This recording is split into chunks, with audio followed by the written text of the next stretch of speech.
तुमचा बाप जगातला एकमेव माणूस आहे की ज्याला वाटतं जे मला मिळालं नाही ना ते माझ्या पोराला मिळावं. अरे कुणाला नाही वाटत आज की जे मला मिळालंय ते ह्याला मिळावं, माझ्यापेक्षा हा मोठा व्हावा, माझ्यापेक्षा ह्याला सुख मिळावं. जगातला एकच देव आहे, त्याचं नाव आहे बाप, की जो म्हणतो मला मिळालं नाही ना अरे ते माझ्या पोराला मिळावं. बाप म्हणतो अरे मी भाड्याच्या घरात राहत होतो ना, माझं पोरग बंगल्यात राहिलं पाहिजे. बाप म्हणतो अरे मी टू व्हीलर वर फिरत होतो, माझं पोरग भावकीत फोर व्हीलर वर आलं पाहिजे. अरे बाप म्हणतो मी दुसरीकडे कामाला जात होतो ना पण माझ्या पोराला चांगली नोकरी लागली पाहिजे. बाप सांगतो अरे मी संकटात अडचणीत दिवस काढले, माझ्या पोराला सुख मिळावं एवढ्यासाठी बाप रात्रीचा दिवस करतो.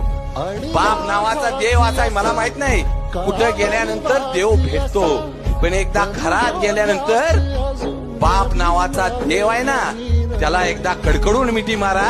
अरे 36 कोटी देवांची